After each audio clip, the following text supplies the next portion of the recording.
Holy Moses, yeah, I'm out of breath this morning, Andy. Well, you know, the icebreaker was yesterday, so I'm still out of breath. Well, I didn't run. I used to run. I used to run my mouth. I used to run from John Law. But no icebreaker running, no. No, it was nice, though, yesterday, wasn't it? It was nice. It was nice yesterday. Clear, cool, not cold, but crisp. All week we're going to have that. Upper 50s, lower 40s, upper 30s in the night. It's all right. But, yeah. Before we get in, okay, it was Wishbone Ash and Led Zeppelin 4 we had on this morning. And I mentioned that the icebreaker was yesterday, April 23rd, so that must mean it is Monday morning, April 24th, and we are out of breath from running the icebreaker.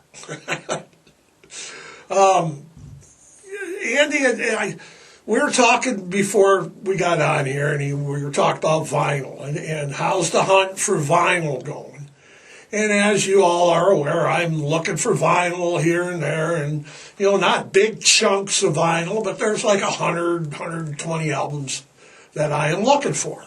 So, you know, we were talking about how it's hard to find vinyl now, or it's really high priced. When I grew up with records and turntables, that was the go-to, that was it. That's how we listened to music. We had 8 tracks in the cars. Cassettes came a little later after they didn't hit big until I was out of high school.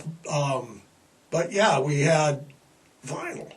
And it was some of the greatest music in history. I mean, classic rock, that's the era I grew up listening to it on vinyl, how it's supposed to be listening to.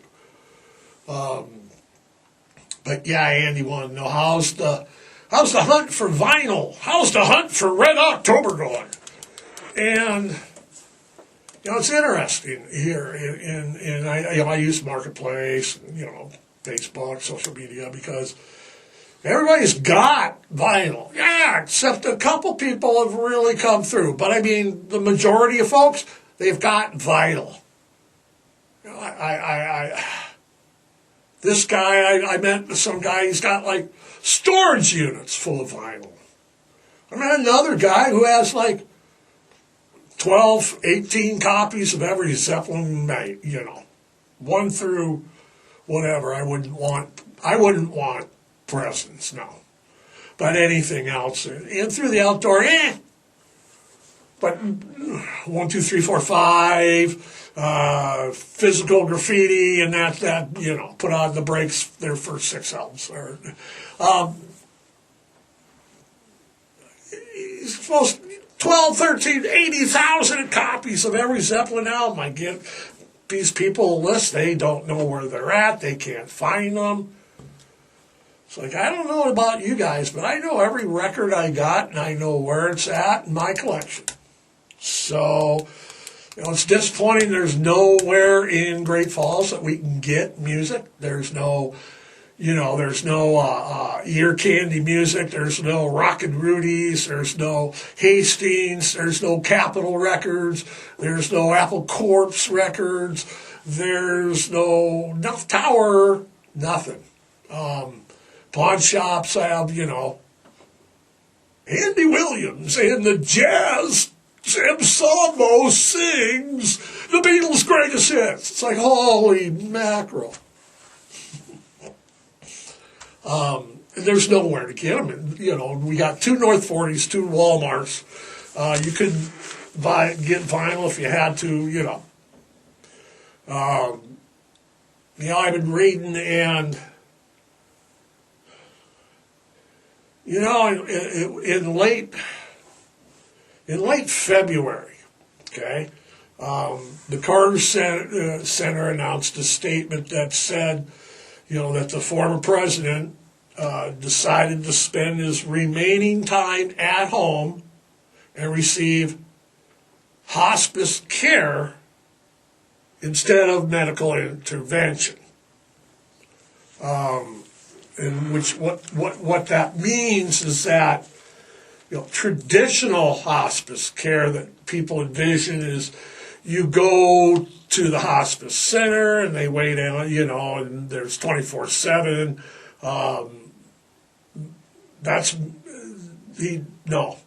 He's just at home. Take care of him at home. It's the home he grew up in. Did he build his own house? Probably. Built everything. What a man. Leading by example.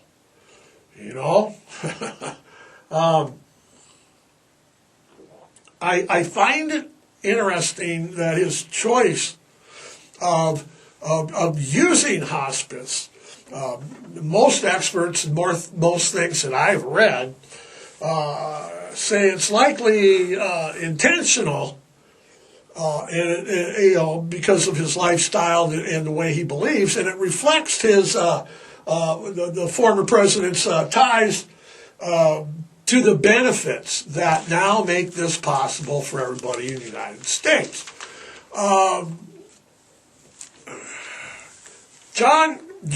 Is it John Fleece, Andy? Yep, John Fleece. He's the president and CEO of the nonprofit hospice organization, Empathic Health. And he says the growth of hospice in the United States, especially, is due to largely because of the policies that were advocated for during the Carter administration and were passed it was added to Medicaid in 1982 and was rolled out right after Carter left office. Okay, hospice is an important part of the former president's presidential service and policy from a public health perspective. Hospice as we know it today, Andy and everybody, is actually, and I got it here, facts here, we researched it, it's a little known love story on how hospice itself began. And it was created by a woman outside of London, England, named Cicely Saunders in 1967. She was a nurse. She was taking care of her companion at the time, and he was a Jewish escapee from the Nazi occupation. Of course, they fell in love. Andy's like, did they fall in love? Of course they fell in love, because it's a little-known love story. And he eventually contracted and died of cancer. So Cicely not only ended up being his nurse, but his long-term caretaker and companion as well. So she watched the man she loved die, basically. And it wasn't like it was 67. It was still a high, suffering, pain. They just gave you what they had, and that was it. Death. She decided after that that experience let her believe that humanity needed a better, more compassionate way to help people die. And so she started the hospice movement in a small, is it a facility? What was it, a monastery? Well, it was out called St. Christopher's, so I'm thinking, okay, it began popping up in America in the 70s, but it wasn't until 1882 until it really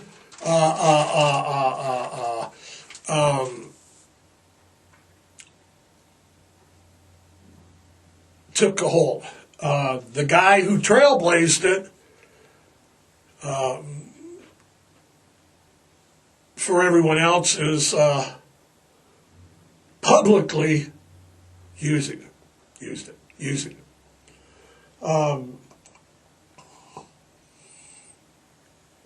I remember when Carter was elected, he was like nothing we had ever seen before, okay? He wasn't a politician. He's a peanut farmer from Georgia. If we would have had social media back then, holy mackerel, they would have roasted, yeah, Andy, I'm going there, they would have roasted that peanut farmer. You see what I did there?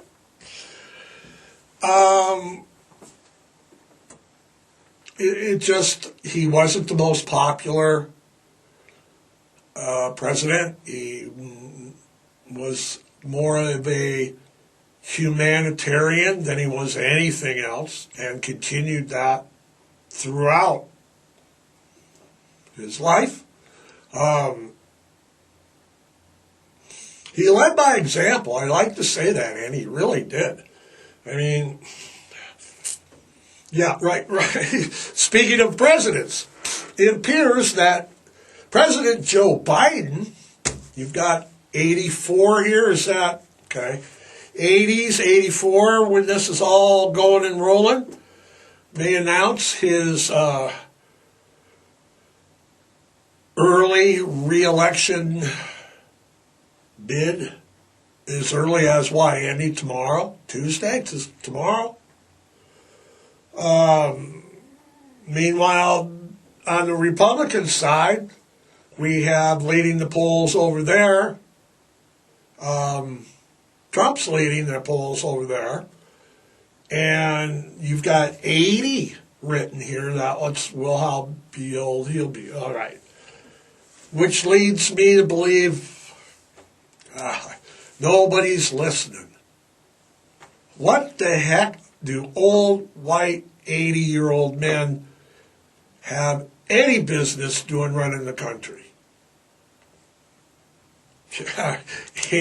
Yeah, before hospice, there's like care and elderly care, Alzheimer's care, all that I've worked in the past, and now here we go with these two.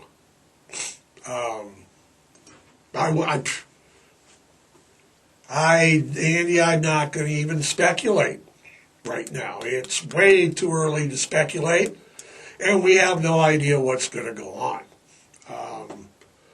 We know that media does not always get things right, or does not. You know, I've heard for years, it's fake news. We get our news here, and I do my podcasting, and I get my sources from news. Yeah, it's amazing. Fox News reached a second settlement with Dominion Voting Systems last Tuesday. Andy, the 18th it was, last Tuesday was the 18th, okay? As the, they were like it was like the race towards opening statements were like, and they're off and running, and it's Dominion Voting in the lead, and Fox is running around. It's like, oh my God. They paid more than $787 million to end that colossal 2-year battle that publicly shredded Fox News' credibility. I've been telling you so. $787 million settlement was actually half of the, $1.8 billion settlement that they were asking for. The settlement that Fox made with Dominion is the biggest, publicly anyway, known defamation settlement involving a media company. And defamation is exactly, they knew what they were saying was wrong, false, in error, whatever word you want to use. They knew it, and they did it anyway. And it damaged the reputation of someone else. After the embarrassing emails and communications between the staff and the newscasters and the higher-ups, hey, I saw them, I read them. I mean, it's like they just read it. They did cross, though, a potentially showdown. They stopped it right in. I mean, it was Dominion was ready, and they stopped it. The problem is, those people haven't been paying attention. They still face, at this time, a similar lawsuit, almost word for word, from, and you've got this Smartmatic, Andy, from Smartmatic. That's an actual company's name. Oh, that is the coolest name I've ever heard.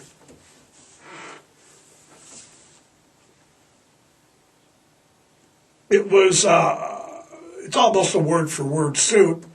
It's still, though, in discovery phase with no trial date set.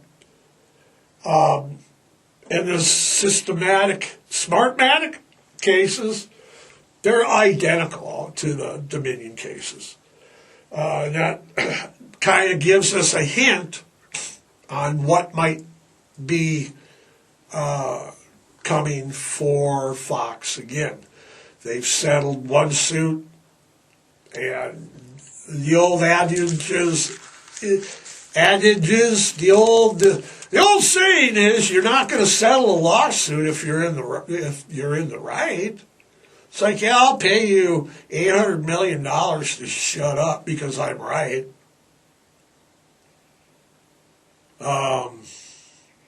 It should be interesting. It sets a precedent for the media. I find it ironic that the same channel, the same people who have been preaching, it's fake news, don't watch everybody else, watch this, have now been brought out in court that, yeah, we were fake news, all right. So it is embarrassing. And it does, like I said, it sets precedent. Nowhere in history, Andy, is there anywhere that anything that's been remotely like this? And the national, let's not confuse this for a minute with the National Enquirer, or what is another one? The Star, or the Hollywood News. All of those papers, Alec Baldwin has 3 heads, and Mama Cass is still alive. Reese Witherspoon had Keanu Reeves' love child. I mean, they're all Bill Cosby's taking an anti-aging pill and is young and ready to do another sitcom. Okay? When we buy those magazines, those newspapers, and do I have to tread lightly? Can I say we know that the content is... Okay, we know, we can't say the content is bull, but we can say the content is humorous, satirical, They didn't find Loch Ness Monster in Flathead Lake. Okay? You know, that's the kind of stuff that they're saying in those magazines. That is not the same thing. Okay? That is entertainment magazines. When we see the National Enquirer, we don't take it to heart that Oprah has a love child with Bill Clinton. Okay? We just know that that's the Enquirer. All right? What Fox did was different. Okay? It wasn't satirical. It wasn't in good-natured fun. It wasn't so far, yes, it was so far out there that a reasonable person would not infer that this was true. Quote, unquote, Sidney Powell. It was different. They shared internally that they knew it was not satirical, that they knew it was false, that they knew it was dangerous to keep pushing it, keep sharing it, keep on, and did so anyway.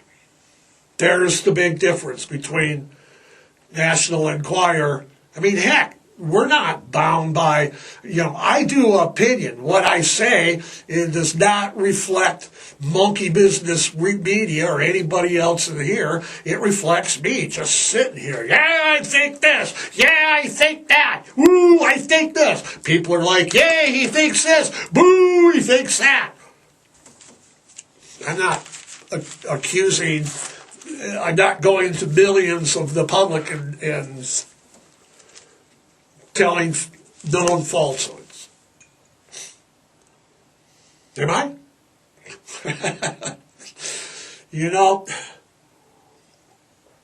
I was going to get that because there's war. There's war everywhere. The big reports I'm reading this weekend were that we're running out of ammunition because we're giving it away to everybody. Now we got the fighting's increased in the Sudan.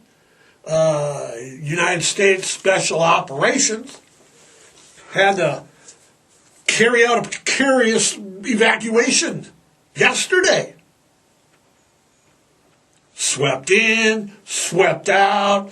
The capital, that's what, Khartoum, with a helicopter, ground forces there, in and out, less than an hour. Boom, bam, gone.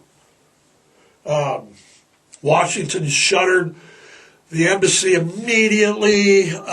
Meanwhile, thousands of American citizens that work there and live there remain in the East African country with Joe Biden, the 80, how many years old, saying we're going to help get them out.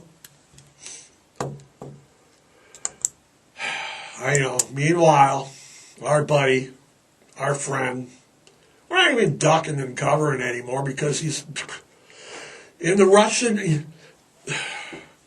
Russian-Ukraine thing, conflict, war that continues.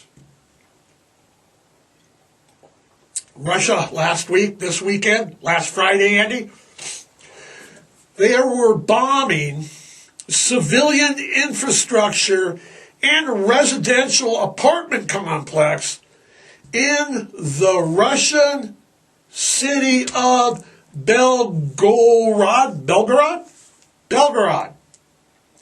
That's right. They're tired of committing human rights violations again in Ukraine and bombing hospitals and schools.